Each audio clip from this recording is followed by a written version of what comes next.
अस्सलाम वालेकुम ख़वातीन और हज़रात, इस दुआ के साथ जश्न आज़ादी की बहुत बहुत मुबारकबाद कि अल्लाह रब्बुल इज़्ज़त आज़ादी की इस अजीम नेमत को इस्तेहकाम और दवाम बख्शे। आमीन। शुरू करते हैं आज का हस्बे हाल। और आज मेरी महफिल में मौजूद हैं तहरीक आज़ादी के एक नामवर हीरो। जनाब सबको यौम आजादी की बड़ी बड़ी मुबारक हो। खैर मुबारक। पुत्र जुनैद ये एक ऐसा फिक्रा है जो ठा करके सीने पे लगता है। आजादी की मुबारक हो। और ऐसा लगता है कि सीने के अंदर जो दिल है उसे धड़कने की वजह मिल जाती। मुझे तो आज बाबा जी ये देख के खुशी हो रही है कि एक जैसा ड्रेस पहना हुआ है, आपका छोटा पड़पोता ही लग रहा हूँ आज मैं। माशाअल्लाह नी, जिਉਂਦੇ रवो। ਇਹ ਵੀ ਗੱਲਾਂ ਜਿਹੜੀਆਂ ਨੇ ਆਜ਼ਾਦੀ ਨਾਲ ਹੀ ਹੁੰਦੀਆਂ ਨੇ ਨਾ। जी हाँ ਕਿ ਵੱਡਾ ਭਰਾ ਆਪਣੇ ਨਿੱਕੇ ਭਰਾ ਨੂੰ ਕਵੇ ਕਿ ਮੈਂ ਤੁਹਾਡਾ ਛੋਟਾ ਬੋਥਰਾ ਲੱਗਦਾ। सच के वजह सच बात ये है पुत्र, आजकल जो सबसे ज्यादा फिक्र वाली बात है जो मैं महसूस करता हूं और इस साल वो करने के लिए आपके पास हाजिर हुआ। के पुत्र यौम आजादी है ना जेड़ा, ये बिल्कुल ईद वंगर हुंदा है।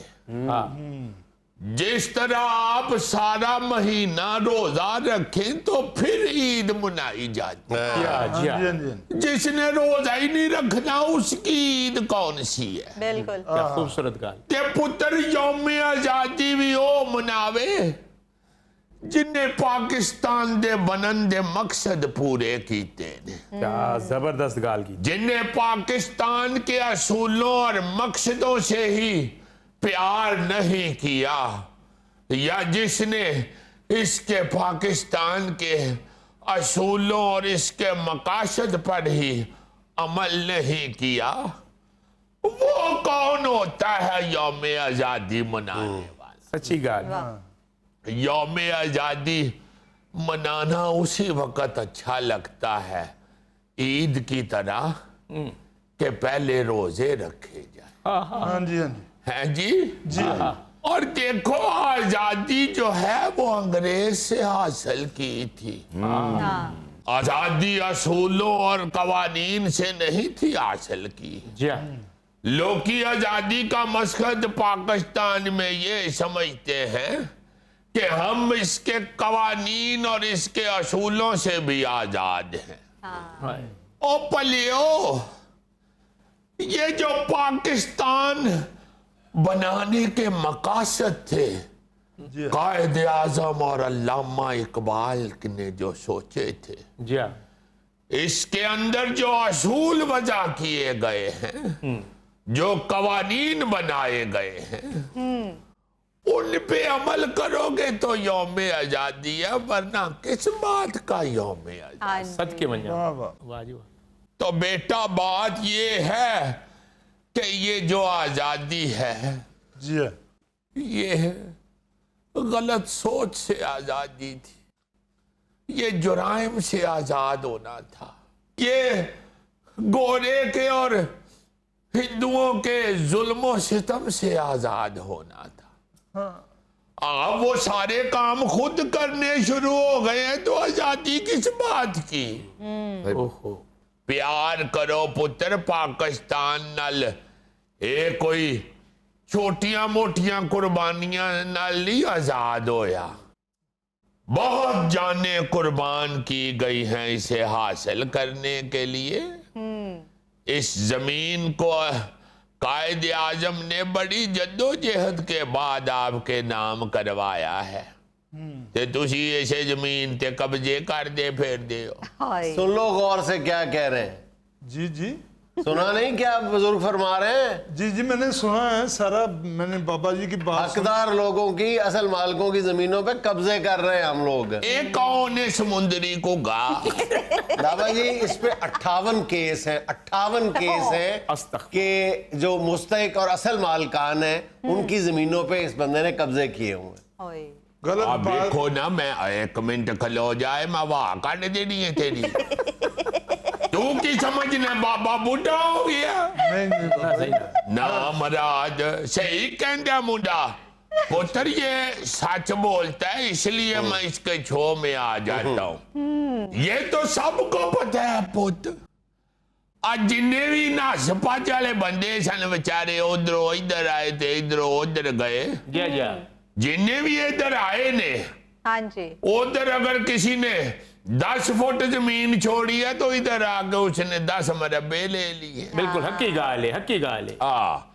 बात ये है कि जमीन हक सच की ही अपनी होनी चाहिए। बिल्कुल ये किसी ने फजूल कब्जा करके झूठ सच बोल के जमीन पे कब्जा किया हुआ है तो उसको ये ज़हन में रखना चाहिए कि कब्र भी जमीन के अंदर ही बनी। हाँ सद जी के बाबा, सद के। वाह बाबा जी। और उस वक्त आपसे हाथ भी नहीं हिलाया जाना, हाँ जी और फिर जमीन ने आपके साथ क्या करना है ये सब कुछ पता ही है।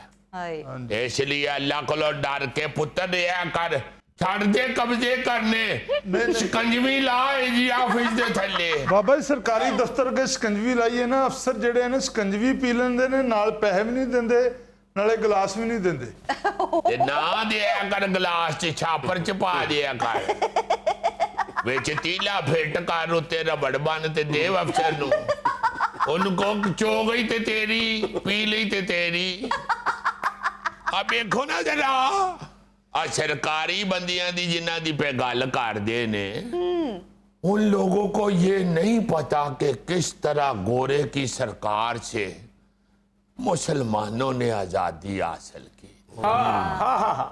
रब जानता है दिल और खून के आंसू रोता है ये सुन के कि ये पाकिस्तान जो मुसलमानों के लिए आजाद हुआ था, ये मुसलमान इसी के दफ्तरों में जाके पैसे और सिफारिश के बगैर अपना काम ही नहीं करवा सकते। वाह वाह बुजुर्गों, 16 ने सच्ची बात की आप। ये देखे, ये जिसने ये बड़ी वाह वाह की है ना, ये खुद एक सरकारी अफसर है और इस पर भी बदउनवानी के, रिश्वत सतानी के, अकरबा परफरी के 22 केस हैं। अल्लाह माफ करे। देखे ਇਹਨੂੰ सरकारी दफ्तर च वड़न कौन देंदा है इस खुंडे च वड़न वाले जानवर नू?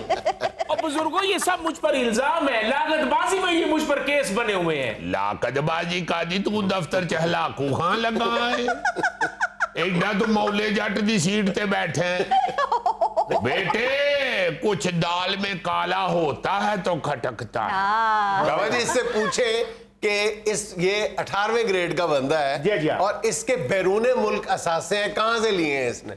आप ये देखो पुत्र, मैं हैरान हूं कि कई जाने कुर्बान करके ये मुल्क लिया और इसको चलाने वाले इधर से ही पैसे इकट्ठे कर करके इधर के बासियों का खून पसीना निचोड़ के सारी दौलत इस मुल्क से बाहर ले जाते। फिटे मुंह आज जोश होश बंदे नू लाजमन फिटे मुंह कवो जेड़ा पाकिस्तान दी आजादी दा मकसद नहीं समझ सके। ओ बंदा है खुदा, आप लोग सरकारी दफ्तरों में बैठे हुए पढ़े लिखे लोग हैं, आपको इतना ही नहीं पता यार ये मुल्क हासिल किस लिए किया गया था और किन के लिए किया गया था? जिनके लिए मुल्क हासिल किया गया उनका इधर जीना हराम कर दोगे तो तुम लोगों के आखिरत में कैसे बरकत? 8वें ग्रेड से लेके 22वें ग्रेड तक बाबा जी जो लोग बैठे हुए हैं ना, उनमें से 90% अपने आप को फिरौन समझते हैं। ते पुत्र ये तारीख जानती है कि जिसने अपने आप को फिरौन समझा है कायनात के मालिक ने फिर उसके लिए जमीन पे मूसा भी भेजा है। जी जी। और जिंदे रहो बाबा जी। ये देख ले बाबा, ये है हमारी नई नस्ल। हाँ। ये उनका एक नुमाइंदा आपके सामने है जो तहरीक पाकिस्तान के मकासद को इतना ही समझता है कि 14 अगस्त को ये मोटरसाइकिल का साइलेंसर निकाल के शोर करना है, वन व्हीलिंग करनी है, खवातीन को छेड़ना है। ये है ए ओ मुंडा है हाँ जी, हाँ जी। बेटा, जी बाबा जी। पेटे मुंह। ओए मुंडियो, सुकून नाल रहने वास्ते मुल्क हासिल किया था, आप लोग उसकी आजादी शोर मचा के मनाते। बाबे ओ 14 अगस्त साल बाद तो आती है, तो फिर इसी तरह सारे दोस्त सेलिब्रेट करते हैं आजादी के दिन को, इसकी नजर करते हैं, फिर वो भंगड़े डालते हैं चौकों में, वार्डन खड़ी है, पुलिस खड़ी है, वो हमारी साहब की सेल्फियां बना रही होती है कि क्या ग्रुप लगा हुआ है। ये सारा साल पाकिस्तान ले केड़े कारनामे सार अंजाम देते हो जिसको इस तरह सेलिब्रेट करते हो? हाँ। बाबा जी हमारा मुल्क है, हमारी आजादी का दिन है। और तेरे वर्गे बच्चे ही ते मुल्क दियां जड़ां च बह गए ने। ना मुरादो हो बुजुर्ग होवे, बच्चा होवे, जवान होवे, और रब का वास्ता है, रसूल का वास्ता है, इसके हसूल का मकसद तो पहले समझो। बाबा जी तुसी ते कमाल गल्लां कीतियां ने, सारियां मेरे दिल ते वजियां ने। मुल्क दी वाकई बहुत बुरी हालत हो गई, बिजनेस दा ते बेड़ा ही गर्क हो गया है। भला ये कौन साहब ने जी? इनसे पूछे ना बाबा जी कि बिजनेस का बेड़ा गर्क क्यों हुआ है। इनसे ये पूछें कि ये सालाना कितना टैक्स देते हैं और इनकी कितनी फैक्ट्रियां हैं, कितनी कंपनीज हैं और टैक्स कितना देते हैं। सिर्फ ये बात पूछ ले। ये जो सारे लोग आपकी बात पे वाह वाह वाह वाह कर रहे हैं ना, इनके अपने हालात जरा चेक करें साहब। मेरी अपनी दी फैक्ट्रियां, मैं को खोइयां नहीं, मेरी अपनी ने। वो तो टैक्स कितना देते हो भाई? ओ जी बड़ा कुछ नहीं था, मेरे दोवां फैक्ट्रियां दे सारे मजदूर दोवें टाइम मेरे को रोटी खांदे ने। तेनू भी खुआ देने के तेनू बाहर काट छाड़ दे। नाज़रीन, गुफ्तगू का ये सिलसिला जारी रहेगा, लेकिन वक्त है एक छोटी सी कमर्शियल ब्रेक का। जिस दिन हर बंदे ने अपने आप को अपने अंदर अपने गिरेबान में देखना शुरू कर दिया, आप देखना गोली की तरह मुल्क ऊपर जाए।